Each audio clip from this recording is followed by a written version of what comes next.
So girls on the show will come on the show and say, this is how the world is because of how I feel, basically. But that is her reality because that's how she's designed by biology. But that's not what's true. That's not the bigger picture. For example, we could talk about the pay gap. Women could feel like we make less than men, but he would say something like, fuck your feelings. Yeah. And so that's the context that he's using it in. In that context, it makes sense because this pay gap is just not true. But in general, we have innate mechanisms to make us feel more anxious than a situation is. That's why we're mothers. Why we're so good at being mothers is because we sense danger when it's not there. We think our baby's being left alone. Oh, we've got to go right. We're designed by that. And if we weren't but we're governed by our feelings, we'd both be like, okay, baby's asleep, don't need to check on it. But biologically, we're designed to be more feeling based. It's what makes women beautiful, which is not an insult. And he uses it as an insult. I don't think he's using it as an insult. I think he's just saying it doesn't work in a debate when you're talking about topics. But it works in a discourse. If you're going to communicate to women and men are going to communicate with women,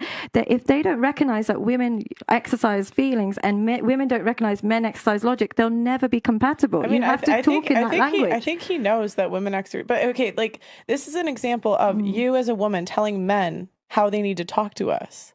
And it's like you're trying to dictate like how men need to say things, but that's not how men do things. But if men talk how they talk, and so it's like, why would I go to a man and say you have to talk like a woman? Because like you're feminizing if I'm a man, and if I've got a son as well, I know I have to speak to him from a place of logic for him to understand it. He won't understand if I talk to him entirely emotionally. So if you come to me as a man with a problem, I will say, me and Nathaniel talk all the time, and I'll give him practical advice because he's a man, and I speak his language. He will give me more emotional advice because he recognizes I'm a woman. That's how we have intelligent discourse. I've been giving you logical advice. You don't give me logical advice. Let me get out here like I'm just... That seems like quite strong. That's how life works. Yeah, but not overall. No, but not overall. That's your experience. That's your experience. Like, this is exactly what you said there. But that's how healthy discourse is established. You know what? I have this problem, and this isn't a you thing. It's just like a thing.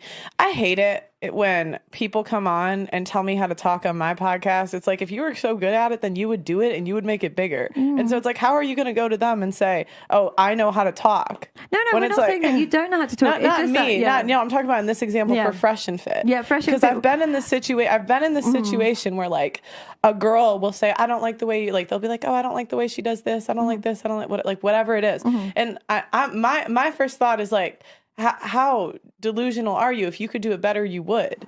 Because it's not about doing it better. It's about offering an alternative perspective. I don't care to do it better than Marlon or Andrew. But my point is they know what they're doing. But have you not listened to or read the book Art of Seduction? They talk a little bit about this. Okay. Right, where they say, let's say for instance, my woman comes to me with a problem, and I'm just going to give you a logical solution because that's what makes sense to me, right? Land. When really it doesn't land, and I'm thinking, why don't you quit your job then? It's making you unhappy. It's like you want to vent, you want me to show some empathy, that kind of vibe. When a woman comes to a man with the issue, it's the similar kind of thing because she's expecting something from him where it's like, why aren't you showing empathy? Why aren't you understanding? But he's just thinking, I see the logic in this.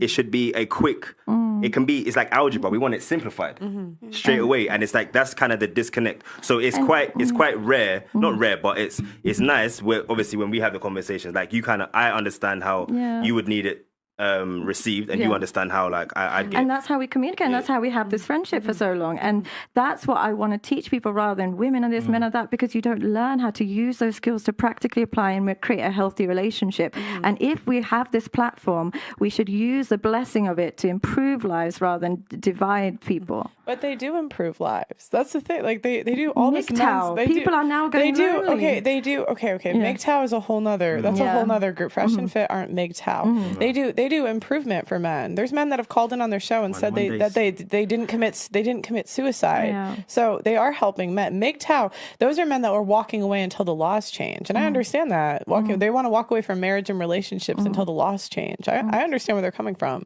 I get that, but it's not constructive to society. If we want to create homes and we want to create two-parent households, me watching a bunch of feminists or him watching a bunch of red pills, we are going to come back with negativity towards each other. Whereas if we take those platforms and teach people how to communicate effectively and create a home, we are doing more of a service to society. Could I disagree with that. Sorry. I think that anything that just makes people chat and think it's good, and it would automatically come to like a good conclusion anyway. I think that's the shrooms.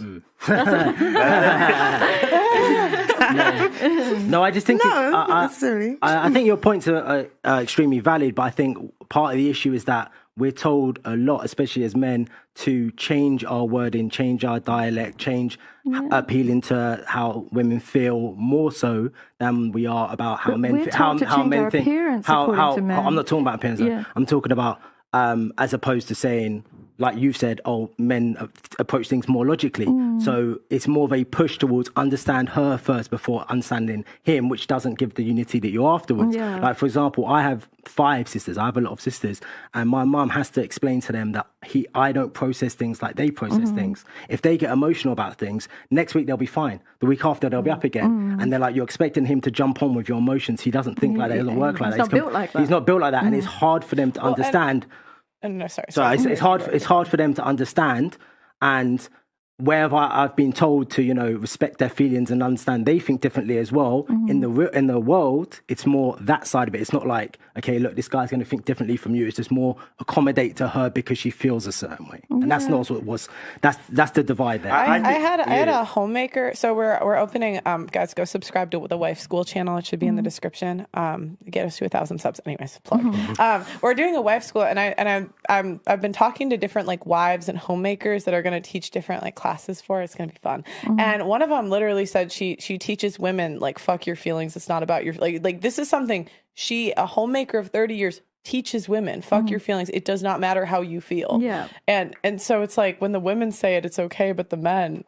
Yeah, no, I agree that you can't make decisions on emotions, but emotions can't be entirely ignored because it's how we're designed. If I teach a man fuck a woman's feelings, what kind of father will he be? How will he raise a daughter? I don't know. My dad, that's kind of how he... What kind of father are you... Those guys are in the comments saying, fuck feelings, fuck women. What kind of father are you planning to become? It's not even that. It's more just like, how happy are you even going to be? Yeah. But that's in the context of a debate. Again, that's in the context of a date. If it leaves your mouth, it's in your soul. It's contextual. What? If it leaves your mouth, it's in your soul. Like if I say fuck men are trash, even if it's in the context of a debate, it's in my soul. No, but again, like this is context. Like he's saying fuck your your feelings don't, you can't, your feelings are not, like, what do they say? Facts over feelings, right? Feels like over, reels over feels. And so that's the point. But did you see when there was a fight that broke up and a guy and a girl, they hit each other and stuff? I saw one clip of that. Yeah, there's a clip on Fresh and Fit, and there was a guest and a girl next to him, and they got into a physical fight. The guy started hitting the girl started hitting the guy. I think they both hit each other. On the air? Yeah, they had to stop filming. And I only know it because I watched Adam Soskas, and he, who I love, he spoke about it. He had them on a set, and he had one of the girls that was in the set, and she said, I just felt really unsafe in that moment, and Marlon was like, fuck your feelings, because she wasn't in any danger. What is it? It's Myron. Okay, fuck his name. But he's... Did you feel that in your soul? No, I actually don't mind him. I just think it's, it is what it is. Look, I think it's just communicating effectively, innit? Yeah. Do you know what I mean? If you want to communicate quicker and effectively, it's nice to just know the shortcut. Okay, cool. She's not going to take... How I'll speak to the guys about it. She's going to react this way if I do it this way. And obviously, if you're on the alpha in a situation, you can kind of force your way. So like you can say fuck your feelings and maybe she'll just shut up. But are you really resonating? Is she really understanding, or she's just shutting up because she doesn't want to speak up? And are you actually creating a relationship in that moment?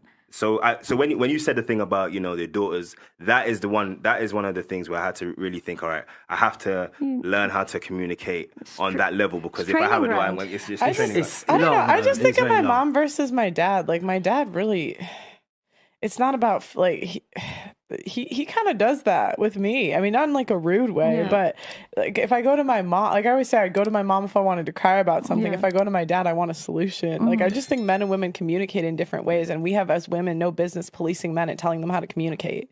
Why? Because if we did it to you guys, but if somebody said it to us, it would be beneficial. But again, but they don't take it like that. Don't get it twisted. Like I still will probably want to give the solution, right? But if you understand that what they need is the emotional response, you get your solution out of it. you can do it in a way where you still get the same solution. Do you get what I mean? I think it's about just the knowledge of knowing that person is going to receive it like this.